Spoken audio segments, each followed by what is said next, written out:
Hello, and welcome back to another episode for the Project Seed Money podcast. I am so excited to be here. My name is Sharissa Bradley, and I am joined today with author Samantha Tschritter. Thank you so much for being here and spending a little time with me today. Thank you so much, Sharissa. I'm excited. I am too.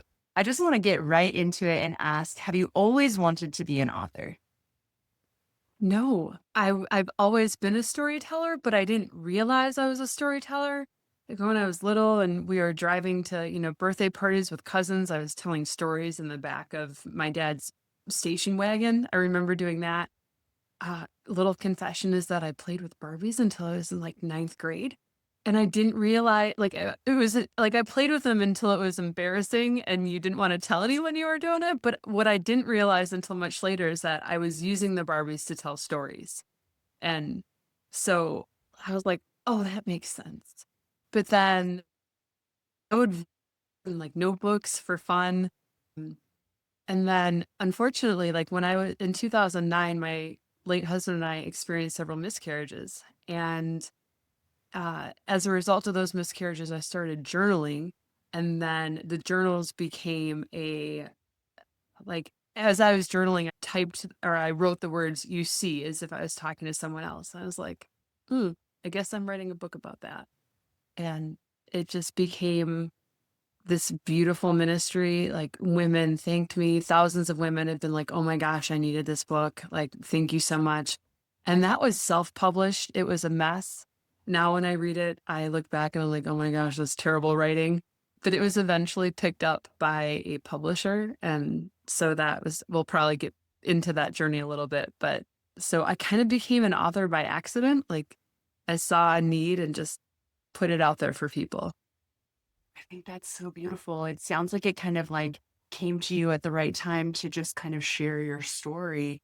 I wonder what that feeling was like after publishing that, and then maybe share a little bit about like what brought you to writing the next book, because now you have this second book out into the world. Did that then find you by accident as well, like this writing journey? No, so the first one kind of hinted at me that I was an author, but I still didn't even feel like an author after I had a book on Amazon with my name on it. Like, it's like crazy. So I just kept writing. I started working on a military fiction novel that's not published yet. It's still in the closet, kind of. I was just writing all this fiction stuff for fun. And then I found my way into freelance writing and I started interviewing people, their God stories, and I was writing their stories from first person. And so I was making money doing that.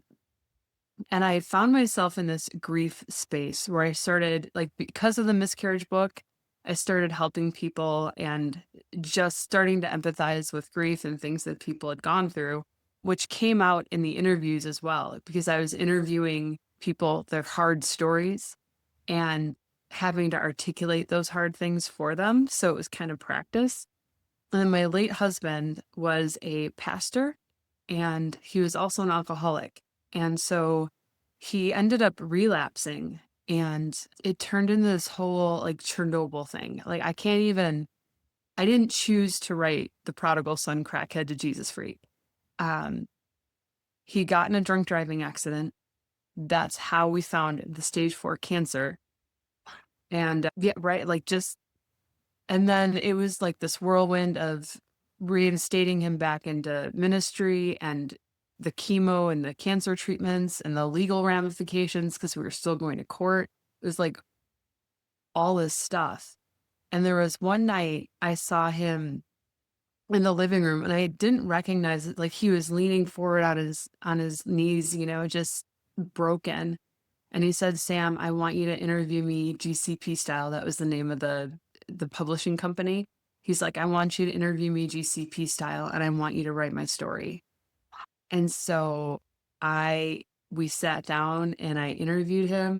And that's one sentence, but it was a lot harder to do because we were broken. Our marriage was broken. Our trust was broken. So I didn't want to interview him. I knew that was going to be an emotional closeness. You're a writer, you get it. Like when you get into the story, there's like emotional connection with people. And I was like, I don't want that. I didn't want that intimacy, at that point. But I sat down with him and we interviewed, and it's kind of sweet to listen to those interviews now because we're like eating ice cream sandwiches together and talking about how good they tasted and like just some funny conversations off to the side. But I interviewed him, wrote the story, and it took care. I'm going to show you. Can I show you? All right. So here it is. Here's the book. It took 7 years to write because there were days where I could only write like 2 paragraphs at a time. But at 1:30 a.m., Samantha Evans received the call every spouse dreads. Miss Evans, there's been an accident. 6 hours later, Miss Evans, we found something on the CT scan. Instead of preaching that Sunday, Pastor Clint Evans went to jail with a BAC of .24, a cancer diagnosis, and a felony charge of fleeing police. The Prodigal Son, Crackhead to Jesus Freak chronicles a Christian's lifelong battle against demons, addictions, and unworthiness, and portrays God's backlash of grace toward a man whom others branded unredeemable. So that is that story. That is just, I absolutely have chills. I just wonder, you said it took 7 years to get to published or to get to written. Written. And then I spent some time pursuing traditional publishing, and it wasn't going to fit in the Christian world because there's some profanity in it. It's not gratuitous, but the story, it detracted from the story to take it out at certain points. So I was like, it's going to be in there. That's real life. It's real and raw and vulnerable. So like all my Christian contacts were off the table at that point, and I just decided to do it indie. And then, months of editing and typesetting and cover design, like all the pieces, but it's done. It took a year to get all those pieces together. And I read a journal from last January, and it was like, God, if this ever has a cover on it, it's going to be a miracle because I mean, there were days where I was just weeping in the garden. The scenes where he was in the hospital. So I wrote about 70% of it in 6 years. And that last 30%, I was like, I can't. I stopped to where he went into the hospital that final time. And I'm like, I can't go back there because I didn't want to relive that piece of it. And then there was one day I was just gardening, like getting dirt under my nails and out in the garden. And I put my phone near me and hit record on my audio recorder and just started talking out what happened in the hospital, talking out the scenes that I needed to talk about. And then I went into the house, I hit dictate on my laptop and like play on my phone. And then my laptop typed what my phone was saying. And I went to shower so I didn't have to listen to myself. That is brilliant. Right. That is brilliant. I want everybody to write that little tip down. You can talk to yourself and then have your computer do the work while you go and take your shower. Or do whatever, right? Like it's hard. It's really, so I couldn't just sit and and then editing it was a lot easier, just adding periods because it was one very, very long sentence. But still, you didn't have to type it out. That's a heck of a lot easier to turn on the editing brain. Right. And I didn't have to type it. And then editing, like you don't have to go back in as much either. So, and then once it was written, because the garden version was very much telling rather than showing. Sure. So it was like steps. Like I got the story down. I didn't have to type it. And then later I was able to go back and like add some more showing and like bringing people into that scene. So that makes perfect sense. When you were going through that part of it, did you utilize services from other people? Like, when you're talking about editing, did you have an editor come in and the book cover? Did you have a book cover designer come in? Yes. So there are certain things, even as an indie author, if you want to be competitive in the market, you need to like step up your game essentially. So I hired an editor who did a fabulous job, and he read it. He was like, Sam, this is your last sentence. These last 4,000 words, nope, right here. So he found my last sentence, which I want to tell you, but I can't because I want you to find it for yourself. Leave us on the cliff edge. Right. No, it was like, I was like, you're right. Oh my gosh, so we got really excited. I am super lucky. Like I would just suggest to people, like, use whatever connections you have to make it happen. My sister is a typesetter for Tyndale, and we got into the publishing realm to, like, different like, from different roads, and we ended up in the same place, so it's kind of funny, but she ended up doing the typesetting for me. She had to take breaks. She's like, "I'm taking an emotional break, day today because it was her brother-in-law that was the story." And then I got really scared about publishing it because it's my heart, and I was like, "Well," it's like, I didn't want judgment from people about there's abuse that's talked about in there and some domestic violence and some, like, really hard things that people go through. I knew it was gonna help people, but I was also scared to put it out there. I was like, "Jory, what if we just leave it on your computer and we just keep it there and I don't publish it? Like, what would we could do that." She's like, "No, we need to publish this. We need to do this." And the way she said "we," like, it was so healing for me. Like, I wrote the book, but I'm not in this alone. And she was like, "I believe in this story. It's amazing. Like, you need to get this out there." And so it's now it is. Wow. Throughout this whole conversation, you've shared about the vulnerabilities that you faced, and you've also shared that you have a supportive community of people that are helping you and are able to be there with you. I just Right. wonder if you've developed other tools along this path that have kept you writing. It took, I mean, to keep the discipline for over 7 years and then do the process and then have it out. I know you've developed some skills to be able to do this. And I wonder if you can share anything that would help maybe our audience as well. I think for people who have that, like, the heart for writing, like, you can always work on craft. You can always get better at editing out your passive verbs, or, like, for me, I had to learn what passive verbs actually were before I could figure out how to get rid of them. Like, my first version of love letters to miscarriage moms, it was so bad. I'm not muted. It was so bad. But, like, the craft of writing, like, show, don't tell, using all 5 of your senses, dialogue, tags, those types of things, like, figuring out the structure of a story, all of that can be learned, and all of that gets easier and better with time, I think, is, like, the more you practice, the more you do it. There's a piece of writing I don't feel like can be taught, and I'm not sure what that is. For me, like, no one had to teach me how to convey emotion in my writing or how to help the reader feel the emotion I was feeling. That part was instinctive for me. And I think also, like, the desire to write and to share myself through writing, whether fiction or nonfiction or poetry, the desire to share myself in writing was also natural. That wasn't something that people taught me at all. So, but the craft is always something you can work on. You're like, "Oh, I'm not good at writing." Like, no one is to start. No, you just do it and then you keep doing it and you get better.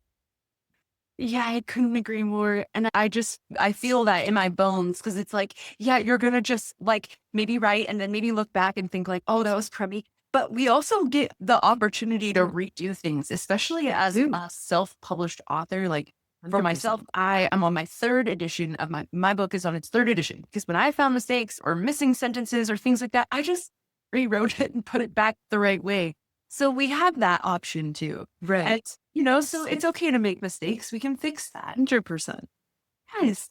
So I wonder if you'll share a little bit about your publishing journey. It sounds like when you self-published and then got picked up by the traditional publisher, and then the second book was then self-published. Can you share a little bit about your publishing journey as like the actual technical side of it? Sure. So when I first started out as a writer, I believed that my first book was going to be a New York Times bestseller immediately, that everyone would read it and be amazed because it was the best thing ever. And I went to my first writers conference, which, like, when people ask me for advice, how do I get started? Writers conference. Like, that's because you learn all the things that you don't know. You learn what you don't know. And that's the first part. And so they broke my little heart at that first writers conference. And from there, it's it's the courage to keep going, even though people were like in that, or like just wait, I'm not as good as I thought I it was. That what? What do you mean? I don't understand your words. Like, this is phenomenal writing.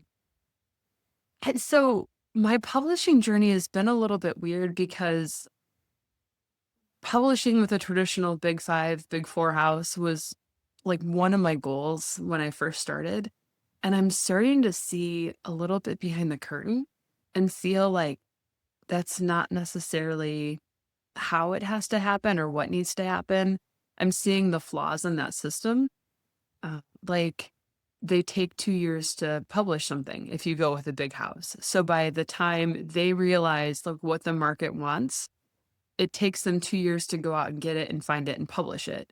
And if you publish independently, then you can publish it as fast as you need to. Don't skip the editing piece, please. Don't do that. It's easy to get your first reader. You want to get second readers, you want your readers to come back. So that happens with good editing. But I just started seeing like, oh, they want us to do all this work and we have to have a certain platform and we have to be willing to do all this marketing stuff. Well, if I'm doing that anyway, why am I going to share the royalties with you? Like, that doesn't make sense to me at all. And I just started seeing like they couldn't publish everyone who was good at writing because they have limited resources themselves. So just because I wasn't getting picked up by a publisher didn't mean that my writing wasn't good. I wasn't good at what I was doing. It just meant like they didn't see the need in the market, or they just picked up something similar, or like there are so many other reasons, and they're not all like, you stink as a writer, you should not be writing. Like, that's not what the thing is. There are people behind the desks at publishing companies that are just as flawed as we are and doing their best. But I feel like sometimes indie authors have an advantage because they're seeing what's in the market, what's trending, and they're able to like kind of double down on those tropes and publish something a lot quicker. The timing is everything, because I've even heard stories of like they got rejected because they knew it would take 2 years to get it out, and they can't take it because in 2 years they know the market won't be there anymore. It's like, you need to Right. publish this right now, and so they can't take it on. So yeah, I totally agree. There's so many reasons. Well, and the tariffs are affecting things now too, I've heard. Like, publishers are afraid to take certain work on because if they're outsourcing to other countries, then it costs them more money. So they're restricted in how much they can take on because of the tariff Oh fiasco. my gosh. We'll call it a So fiasco. then for this second book, then did you create your own imprint for future books, things like that? Yeah, when I went to my writers conference, I learned that having an LLC is very important because if you ever get sued, they can't like take your house and your car and your things. So create an LLC. And then I just used my LLC as my imprint. So it's Love S.E. Tschritter LLC or something. That's perfect. Yeah. That's perfect. You're safe. And then also you're treating your authorship as a business. I mean, we definitely recommend people do that because you also open yourself up to more grants that way too. Because if you're an author that's running yourself as a business, you can actually get business grants to use for like marketing and buying books and things like And that. So, tax breaks. yeah, absolutely. So there's a huge benefit to that. So I just wonder, can you tell people where they can find you and where they can find your books? My website is loveunedited.com. That's easy peasy, loveunedited.com, and all the information is on there. If you scroll to the bottom of any one of my web pages, you see the Connect with Sam, and you just click it. And I'm on Instagram and TikTok and I'm on all the things. S.E. Tschritter is typically my handle, but I keep changing it because I'm having an identity crisis.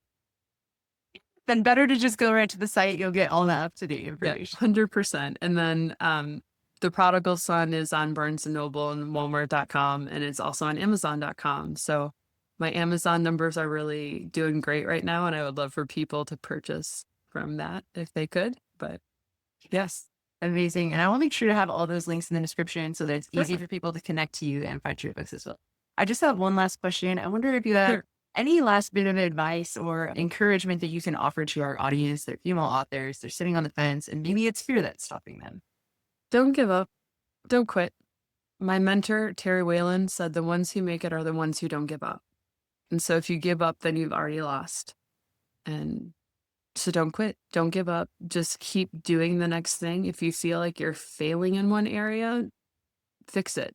Like, and I would honestly recommend a writer's conference, like I said, because that's where the connections came from. That's where I met the publisher who picked up my self-published miscarriage book, and then we turned it into a whole thing for infant loss. Like, she did a phenomenal job on it. So you meet all sorts of connections that help you as well there. So yeah. Beautiful. Thank you so much for being with me, Samantha. Thank you for your advice and your encouragement to my audience. And it's just been a real pleasure getting to know you. Okay. Thank you so much. I appreciate it, Sharissa. Thank you so much for joining me on another episode for Project Seed Money. Please don't forget to like and subscribe. It really helps the channel. And I will see you with another interview next week. Bye.